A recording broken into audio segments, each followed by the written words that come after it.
ሰዎች የምንሰራው ስለሚመቻችሁ ከሆነና በምላሹ ደግሞ እናንተኛም በትንሹ ማገዝ ከፈለጋችሁ ቻናላችንን ሰብስክራይብ፣ ይህን ቪዲዮ ደግሞ ላይክ አድርጉት።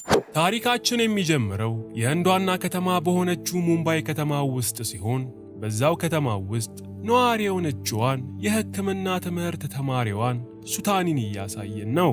በትምህርት ሰዓትም የነሱታኒ መምህር የሆኑት ፕሮፌሰር ካጋጠማቸው የሕክምና ኬዞች አንዱ የሆነውን የሳንጃይን ኬዝ መርጠው ለነሱታኒ ማብራራታቸውን ይቀጥላሉ። ሳንጃይ የተባለው ሰው በገጠመው ከባድ የጭንቅላት ጉዳት ምክንያት ከ15 ደቂቃ በላይ ማስታወስ እንደማይችል በመግለጽ ይህ ክስተት ከስንት አንዴ እንደሚያጋጥም ፕሮፌሰሩ ለተማሪዎቹ ይነግሯቸዋል። እዛው ከተማው ውስጥም ይሄ የመርሳት ችግር ያጋጠመው ሳንጃዬ አንድ ሰውን ደብድቦ ከገደለ በኋላ አስክሬኑ ፊት በመቆም አስክሬኑን ፎቶ ካነሳው በኋላ ከሞተው ሰው ላይ ስልክ በመውሰድ ኮንታክቱን ሲመለከት ገጂኒ የሚል ስም ያገኝና ቁጥሩን ለራሱ ይወስዳል። ይህ ከሆነ ከጥቂት ሰዓታቶች በኋላ ፖሊሶች አካባቢውን በመክበብ የአስክሬኑን ምርመራ ሲያደርጉ ይቆዩና አስክሬኑ አጠገብ የወደቀ የባቡር ትኬት ያገኛሉ። ያን ምሽትም ሳንጃይ ወደ መኖሪያ ቤቱ ሲመለስ ቤቱ በበርካታ ሰዎች ፎቶ እንዲሁም ገጂኒን ስለ መግደል በተጻፉ ማስታወሻዎች እንደተሞላ እንመለከታለን።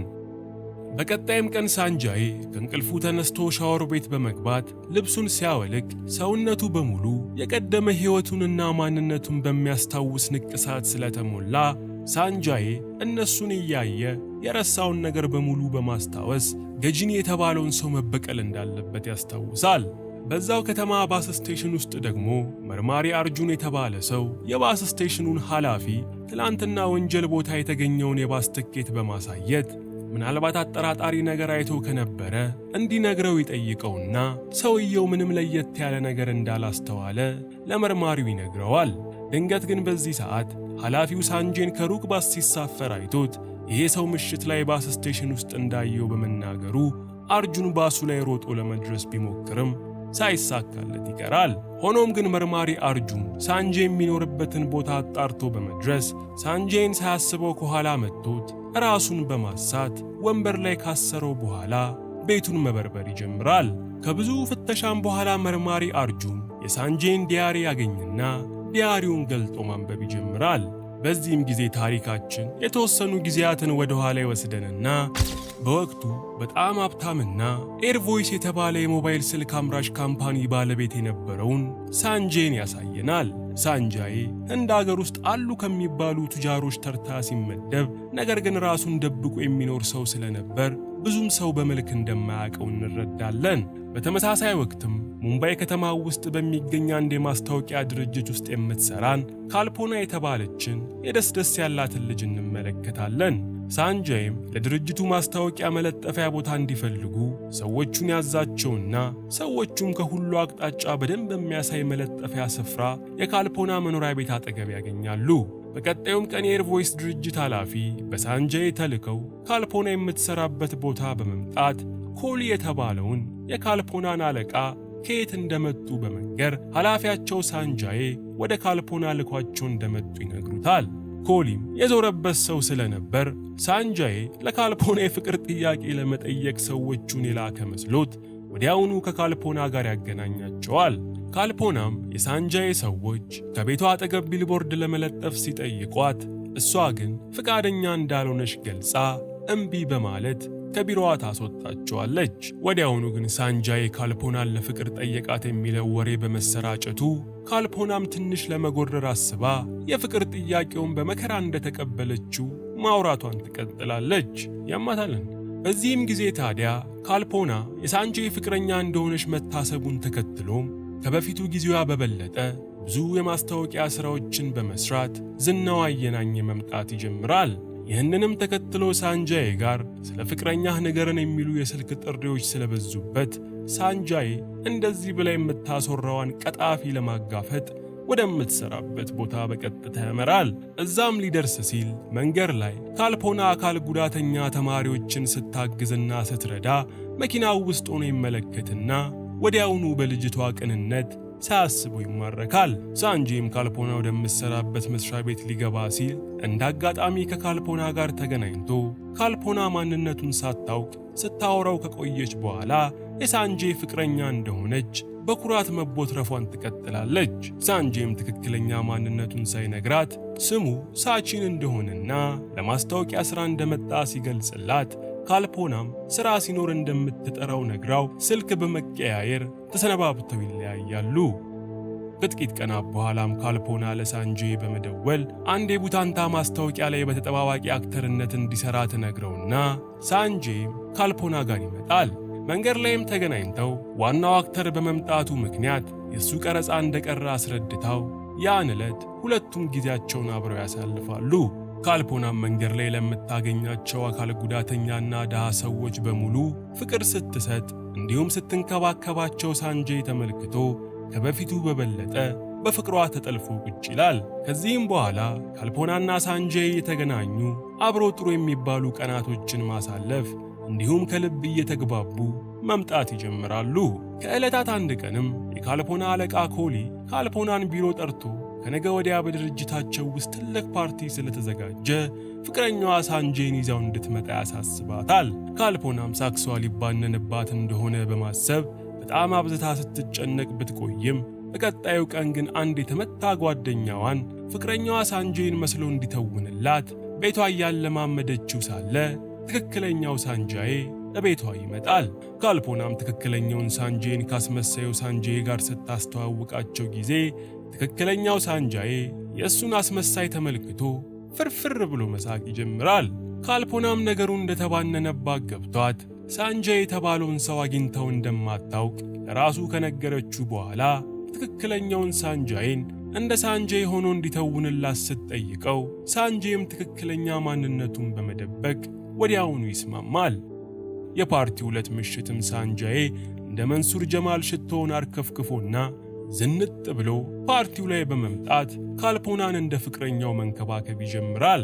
ሳንጄንም አይተውት የማያውቁ ሰዎች ተገርመው ወደ እሱ በመምጣት ሰላም ሲሉት እንዲሁም ሲያሽቃብጡለት ከቆዩ በኋላ በጎ አድራጎት ድርጅት ውስጥ የሚሰሩ ሴቶች መጥተው ሳንጄን ድርጅታቸውን በተወሰነ ገንዘብ እንዲረዳ ይጠይቁታል። ሳንጄም ቼኩን በመምዘዝ ለጠየቁት ሰዎች ድርጅት 500,000 የህንድ ሩፒ ሲለግስ ካልፖና ታይና ሳንጃይን ያን ያህል እንዳያስመስል በመግለጽ በጣም ትገስጸዋለች። ጥሩ ጊዜም አሳልፈው ወደ ቤት በባስ ሲመለሱ ሳንጃይ ካልፖናን ከልቡ እንደሚያፈቅራት በመንገር እውነቱን ይናዘዝላታል። ካልፖናም ሳታስበው በሰማችው ነገር ተደናግጣ ዝም ብላ ከቆየች በኋላ የእሷን ምላሽ ነገ እንደምትነግረው በመግለጽ ከባሱ ላይ ትታው ስትወርድ ታሪካችን ወደ አሁን ጊዜ መልሶን መርማሪ አርጁንም እያነበበ የነበረውን አንደኛውን ዲያሪ ያልቅበታል። አርጁንም ታሪኩን ለመጨረስ እጅግ በጣም ጓግቶ ሌላኛውን ዲያሪ በመፈለግ ላይ ሳለ ሳንጄ የታሰረበትን ገመድና ወንበር ሰባብሮ በመነሳት መርማሪ አርጁንን ቅጥቅጥ አድርጎ ከዘረረው በኋላ በገመድ ጠፍሮ አስሮት ከቤቱ ይወጣል። ሳንጃይም ስልኩ ላይ ገጂኒ የሚሳተፍበት የኮሌጅ ፌስቲቫል እንዳለ የሚያስታውስ መልእክት ስለደረሰው ሳንጃይ ገጂኒ የሚገኝበት ቦታ ሰተት ብሎ ይሄዳል። እዛም እንደደረሰ ታሪካችን ሲጀምር ያየናት የኮሌጁ ተማሪ የሆነችው ሱታኒ ሳንጄን አግኝታው ልታዋራው ብትሞክርም ጓደኞቿ ግን እንዲሄዱ ስላቻኮሏት ሱታኒ ሳንጄን ማውራት ሳትችል ትቀራለች። ፌስቲቫሉ ላይም ታዲያ ገጂኒ መጣና ጉንጉን አበባ እየተሰጠው ሲገባ ሳንጄ ስላየው ፈጥኖ ፎቶ በማንሳት የገጂኒን መልክ በፎቶ ይይዛል። ገጂኒም ፌስቲቫሉ ላይ ገብቶ ቁጭ እንዳለ ሳንጄ ከዚህ በፊት መዝግቦ የያዘው የገጂኒ ስልክ ቁጥር ላይ ይደውልና ስልኩን ገጂኒ ሲያነሳው ይመለከታል። ሳንጄም ወዲያውኑ ከአዳራሹ በመውጣት ለገጂኒ በድጋሚ ቢደውልም ገጂኒ ግን አዳራሽ ውስጥ ሆኖ ማውራት ስላልቻለ ስልኩን ለቦዲጋርዱ በመስጠት መልእክት እንዲቀበልለት ያዘዋል። ቦዲጋርዱም በስልክ ውጪ ላይ አንዴ ብቅ እንዲል ይነገረውና ወደ ውጪ ሲወጣ ሳንጄ የገጂኒን ቦዲጋርድ በማነቅ በሁለቱ መሃል አደገኛ ግብግብ ይጀመራል።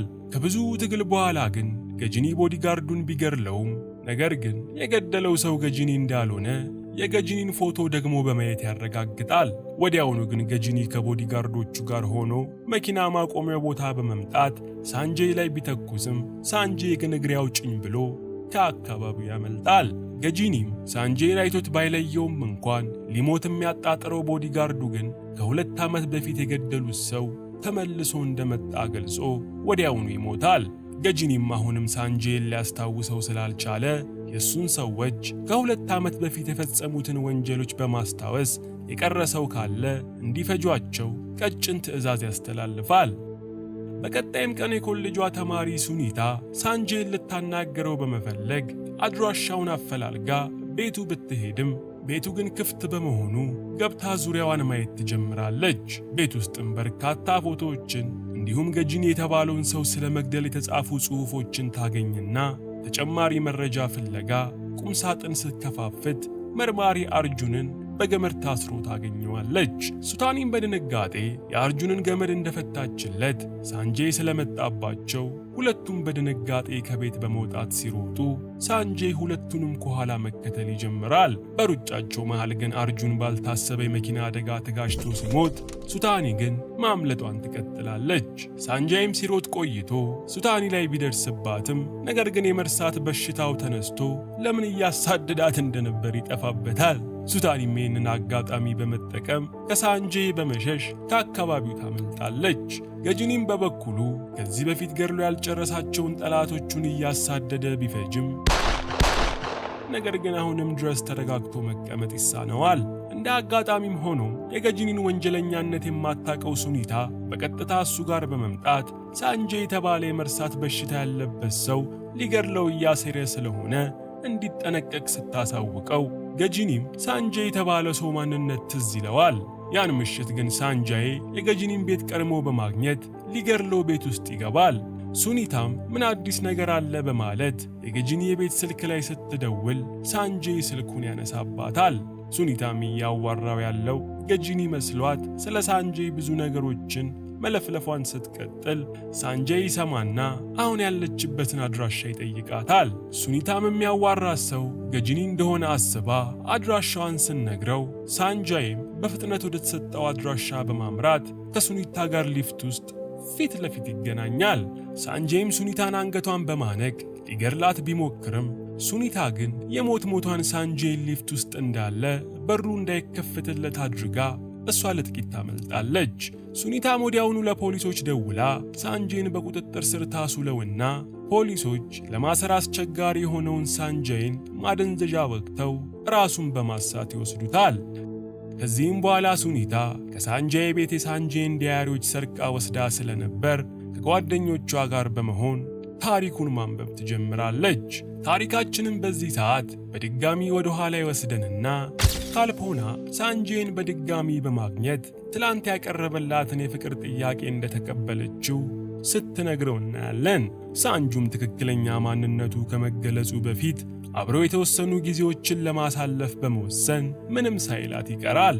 ከዚህም በኋላ የሁለቱም ግንኙነት እየጠነከረ በመምጣት አንድ ላይ ለመኖር የሚያስችላቸውን ቤት ይከራዩና በሲሚንቶ የተሰራ የሁለቱንም የእግር አሻራ ቅርጽ የሚያስቀር ንጣፍ ረግጠው ይገባሉ። ሳንጄም ለሥራ ጉዳይ ወደ ውጪ መውጣት ስለነበረበት ካልፖናን ገጠር ያለችው የታመመች እናቱን ጠይቆ ከ10 ቀናት በኋላ እንደሚመጣ ይዋሻታል። የሚሄድለት ምሽትም ካልፖና ሳንጄን ታገኘውና ለእናቱ ማሳከሚያ እንዲረዳው በማለት መኪናዋን ሸጣ ያገኘችውን ገንዘብ በሙሉ ትሰጠዋለች። ሳንጄም ፍጹም ያልጠበቀው ነገር ስለሆነበት ካልፖናን በፍቅርና እንባ ተሰናብቷት ወደሚጓዝበት አገር ጉዞ ይጀምራል። ታሪካችንም ወደ አሁን ይመልሰንና ፖሊሶቹ ሳንጄን ከወሰዱት በኋላ ሰውነቱ ላይ ያሉትን በርካታ ንቅሳቶች እንዲሁም ከቤቱ ያመጡትን ፎቶዎች በመመርመር ሳንጄ ጋር ያገኙትን ስልክ ቁጥር ሲሞክሩ ስልኩን ገጂኒ ያነሳዋል። ገጂኒም ከሰዎቹ ጋር ወደ ፖሊስ ጣቢያ በመምጣት ይህ ሰው ሳንጄ እንደሚባልና አእምሮውን የሚያመው ጓደኛው እንደሆነ ለፖሊሶቹ ይገልጽላቸዋል። ብዙም ሳይቆይ ግን የሳንጄ የግል ሐኪሞች ፖሊስ ጣቢያ በመምጣት ጉዳዩን ለፖሊሶቹ ካብራሩ በኋላ ሳንጃይን ራሱን እንደሳተ ይዘውት ወደ ሆስፒታል እንዲሄዱ ያደርጓቸዋል። ሐኪሞቹም ሳንጄን ሆስፒታል እንደወሰዱት ገጂኒ ከሰዎቹ ጋር በመሆን ሆስፒታል ድረስ ይመጣል። ከገጂኒም ሰዎች አንዱ ሳንጄን ሊገላግለው ሲል ገጂኒ ሳንጄን አሁን ከገደሉት እነሱ የመጀመሪያ ተጠርጣሪ ስለሚሆኑ ሳንጄ ለማስታወስ የሚረዳውን ሰውነቱ ላይ ያለውን ንቅሳቶች በሙሉ በማይለቅ ቀለም እንዲያጠፉ ያዛቸውና እነሱም የተባሉትን በሙሉ ያደርጋሉ። በተጨማሪም ወደ ቤቱ ሄደው ያነሳቸውን ፎቶዎችና ጽሑፎች በማቃጠል ሳንጃይ በድጋሚ ምንም ነገር እንዳያስታውስ ያደርጉታል። የኮሌጇ ተማሪ ሱኒታም ስለ ካልፖና ተጨማሪ መረጃዎችን ለማግኘት ብዙ ስትደክም ከቆየች በኋላ በመጨረሻም ካልፖና አንድ ወቅት ላይ ያገዘቻትን ልጅ አግኝተው የቀረውን ታሪክ መስማቷን ትቀጥላለች። ታሪካችንም ወደ ኋላ ይመለሰንና ሳንጄ ወደ ውጪ ከሄደ በኋላ ካልፖናም ለሥራ ጉዳይ ክፍለ ሀገር በባቡር ስትሄድ እንደ አጋጣሚ ባቡር ላይ ካገቷት ጎረምሶች ያመለጠችን አንዲትን ልጅ ታገኛትና የሆነችውን ስትጠይቃት ልጅቷ እሷና ጓደኞቿን ዱርዬዎች እንዳገቷቸው ትነግራታለች። ካልፖና የልጅቷን አጋቾች ባቡር ውስጥ ለነበሩ በርካታ የፖሊስ አባላት በመጠቆም ሁሉንም በቁጥጥር ስር እንዲውሉ ታደርግና ልጆቹን ከእገታ ታስለቅቃቸዋለች። ነገር ግን ልጆቹን በማሳገት ለሴተኛ አዳሪነት ሊሸጥ የነበረው ገጂኒ ስለነበር ከቀናት በኋላ ቀጥ ብሎ ወደ ካልፖና በመምጣት በጣም በቅርቡ ዋጋዋን እንደሚሰጣት ዝቶባት ይሄዳል። ከሁለት ቀናት በኋላም ካልፖና ሀገር ሰላም ብላ ወደ ቤቷ እንደሄደች ወዲያውኑ የአፓርትመንቷ መብራት ጠፍቶ ገጂኒና ሰዎቹ ወደ ቤቷ ሰተት ብለው ሲገቡ ካልፖናም የምታደርገው ጠፍቷት ቁም ሳጥን ውስጥ ትደበቃለች። ያን ዕለትም ሳንጃዬ ከውጭ ሀገር ተመልሶ ካልፖና ጋር በመምጣት በር ቢያንኳኳም የሚከፍትለት በማጣቱ ሳንጄ ወደ መኪናው ተመልሶ ወደ ካልፖና መደወል ይጀምራል። ካልፖናም ስልኳ ከተደበቀችበት ይጠራና በገጂኒና ሰዎቹ ከመያዟ በፊት ስልኩን አንስታ ሳንጄን እንዲደርስላት እየተጣራች እያለ ወዲያውኑ በነገጂኒ ትያዛለች። ከደቂቃዎችም በኋላ ሳንጄ ፈጥኖ ቢደርስም ነገር ግን ካልፖና ጀርባዋን በጩቤ ተወግታ በማግኘቱ በድንጋጤ ፈዞ ሳለ ካልፖና ገጂኒ በማለት የወጋትን ሰው ስም በጆሮው ትነግረዋለች። ነገር ግን ሳንጃይም በገጂኒ ሰው በብረት አናቱን ተመትቶ ወድቆ ሳለ ገጂኒ ካልፖናን አናቷን እንደገና ኳስ ጠልዞ እስከ ወዲያኛው ይገላግላትና ገጂኒንም በተመሳሳይ ሁኔታ መጥቶት የሞተ ስለመሰለው ጥሎት ይሄዳል። ታሪካችንም አሁን ላይ መልሶን የኮሌጇ ተማሪ ሱኒታ ሁሉም ነገር ግልጽ ከሆነላት በኋላ የሳንጄን ዲያሪ ይዛ ሆስፒታል በመሄድ ዲያሪውን ሰጥተው በማስነበብ ሳንጄ ሁሉም ትውስታ እንዲመለስለት ታደርጋለች። ሳንጄም በዚህ ሰዓት እንደ አዲስ እብድ ሲጮህ ከቆየ በኋላ ለገጂኒ በመደወል በቅርቡ ወደ ገሃነም እንደሚልከው ይነግረዋል። ከጥቂት ቀናት በኋላም ሳንጄ በሱኒታ እርዳታ ገጂኒ ያለበትን ቦታ ስላገኘው ሳንጄ ከፊቱ የተጋረጡትን የገጂኒን ሰዎች እየረመረመ በመጨረሻም ከገጂኒ ጋር ፊት ለፊት ይገናኛል። ገጂኒም የአቅሙን ያህል ሳንጄን ለመቅጠም ቢሞክርም ሳንጄ ግን የማይበገር ሰው ስለሆነበት ገጂኒ እግሬ አውጪኝ በማለት መፈርጠጡን ይቀጥላል። ነገር ግን ሳንጃዬ በመሃል በሽታው ተነስቶ ነገሮችን ስለረሳ ሲያሳድደው የነበረውን ገጂኒን አግኝቶት እንኳን ምንም ሳያደርገው ይቀራል። ገጂኒም ይህን አጋጣሚ በመጠቀም ሳንጄን በሹል ብረት ሆዱ ላይ ይወጋውና ሳንጄን ልታስጥል የመጣችው ሱኒታንም በቃሪያ ጥፊ ካፈር ይደባልቃታል። ገጂኒም በመቀጠል ትልቅ ብረት አንስቶ ካልፖናን እንደገደላት ሁሉ አሁንም ደግሞ ሱኒታን ሊገድላት መንቀሳቀስ ሲጀምር ሳንጄ ሆዱ ላይ የተሰካውን ብረት ነቅሎ ገጂኒ ላይ በመወርወር ለሁለተኛ ዙር ፍልሚያ እንደ አዲስ ያንሰራራል። ከዚህም በኋላ ሳንጄ በቁጣ ተሞልቶ ገጂኒን ሲደበድበው ከቆየ በኋላ ገጂኒ ካልፖናን በገደለበት መንገድ ሳንጃይም የገጂኒን አናት በብረት በማፍረስ ወደ ገሃነም ይልከዋል። በመጨረሻም ይህ ከሆነ ከሁለት ወራት በኋላ የኮሌጇ ተማሪ ሱኒታ ሳንጄና ካልፖና በእግራቸው ረግጦ የገቡትን ንጣፍ አፈላልጋ አምጥታ ለሳንጄ ትሰጠውና ሳንጃይን በጣፋጭ ፍቅር ትውስታ ስትሞላው እያየን ታሪካችን ያልቃል።